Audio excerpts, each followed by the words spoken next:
teman-teman yang sudah hadir pada hari ini untuk pertemuan kuliah kami kita yang ke-9. Perkenalkan, nama saya Ayu, saya berasal dari kelompok 9. Di sini saya akan menjelaskan tentang pengertian inflasi. Inflasi adalah suatu keadaan di mana terjadi kenaikan harga-harga secara umum atau terus-menerus. Di sini saya akan menjelaskan tentang pengertian dari inflasi dari beberapa tokoh. Yang pertama yaitu dari Raharja dan Manurung dalam buku Zaini Ibrahim. Ia menyatakan bahwa inflasi adalah gejala kenaikan harga barang-barang yang bersifat umum dan terus-menerus. Yang kedua, menurut Sukirno, inflasi yaitu kenaikan dalam harga barang dan jasa yang terjadi karena permintaan bertambah lebih besar dibandingkan dengan penawaran barang di pasar. Yang ketiga ada menurut Adi Warman Azwar Karim.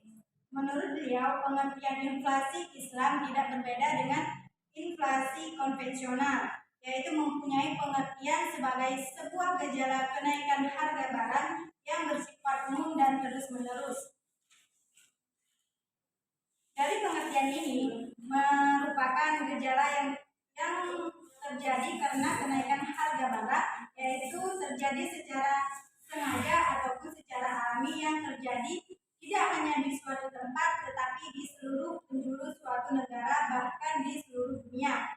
Kenaikan harga ini berlangsung secara kesinambungan dan bisa semakin meninggi jika tidak ditemukan solusi pemecahan penyimpangan-penyimpangan yang menyebabkan terjadinya inflasi.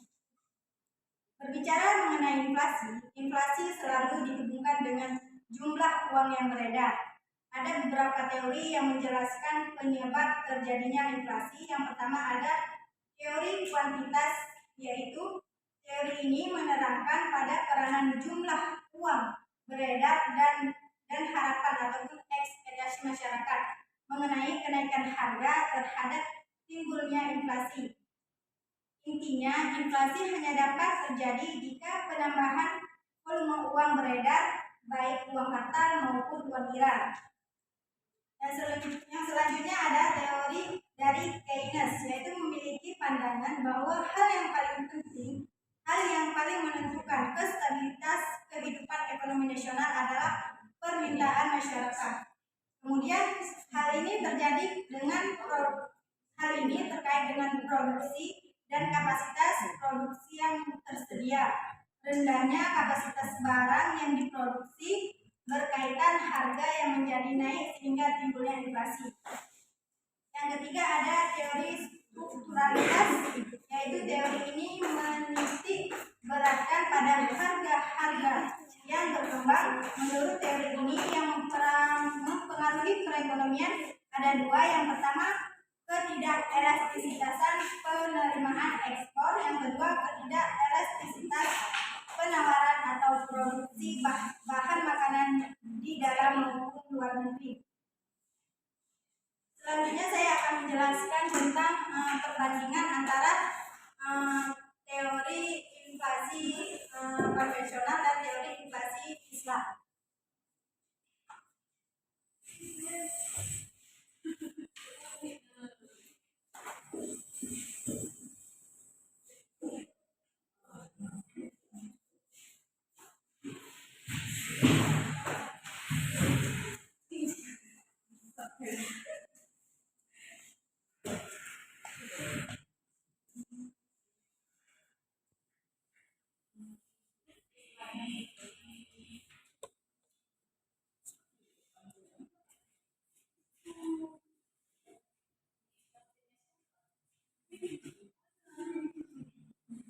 Sebab-sebab yang pertama itu dari konvensional. Sebab-sebab terjadinya inflasi menurut konvensional yang pertama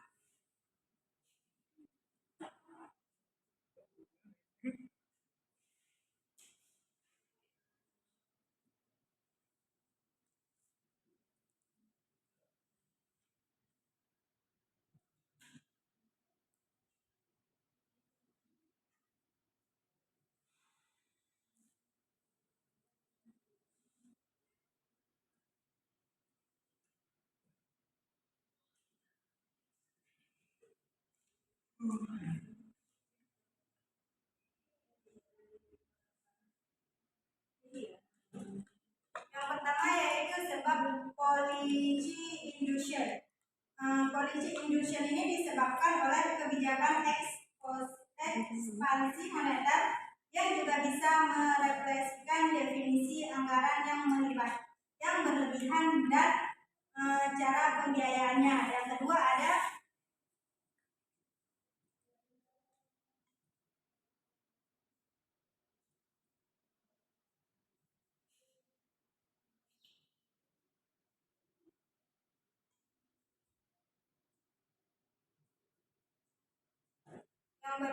sebab dari constant inflation, yaitu terjadi karena kenaikan biaya produksi biasanya menyebabkan penawaran agregat berkurang. Naiknya biaya produksi disebabkan naiknya harga input pokok, misalnya kenaikan upah dan kenaikan BBM. Yang ketiga ada demand pull inflation.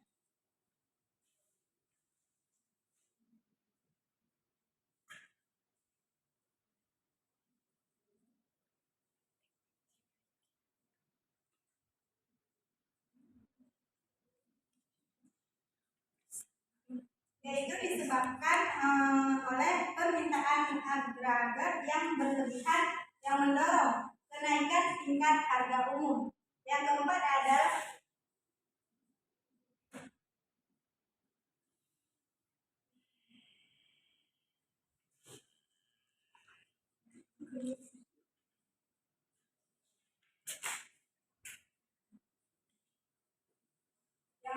yaitu industrial inflation, cenderung untuk melanjutkan pada tingkat yang sama sampai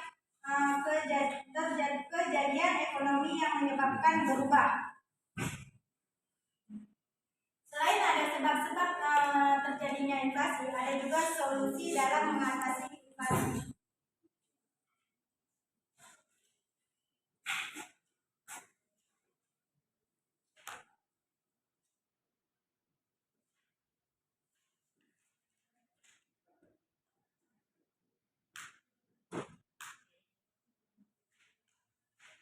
Yang pertama ada kebijakan moneter.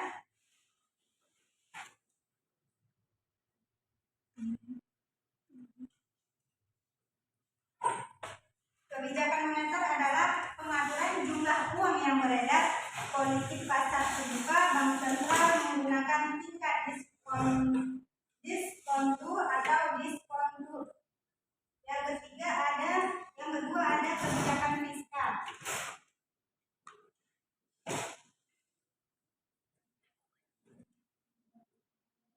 Kebijakan fiskal ini adalah pengurangan pengeluaran permintaan, menaikkan nilai harga pajak. Yang ketiga ada kebijakan non moneter.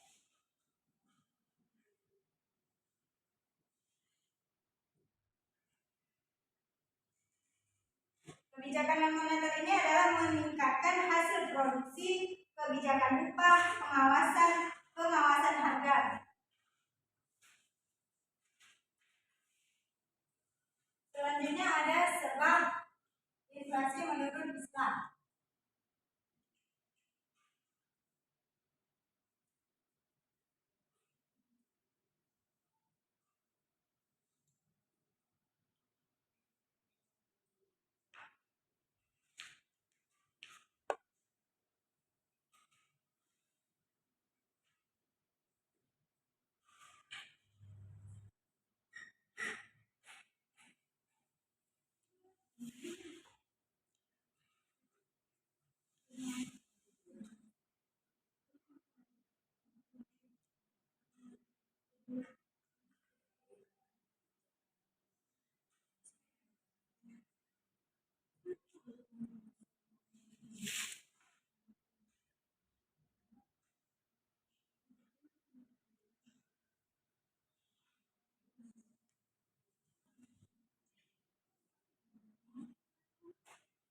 Nah, sebab-sebab inflasi menurut Islam yang pertama adalah natural cost inflation, yaitu inflasi yang terjadi karena kondisi alam yang tidak bisa dicegah. Yang kedua ada human error cost inflation, yaitu inflasi yang terjadi karena kesalahan manusia.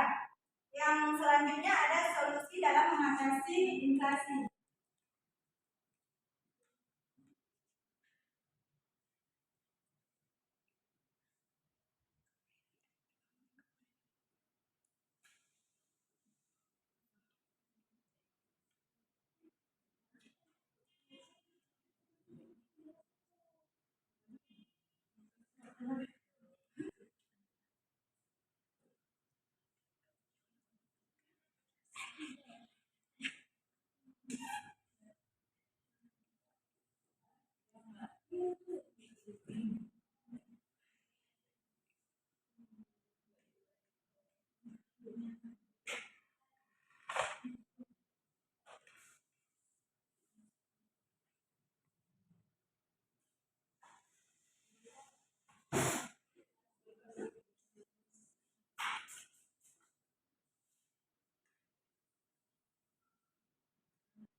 Nah, solusi untuk mengatasi inflasi dalam Islam yaitu ekonomi Islam.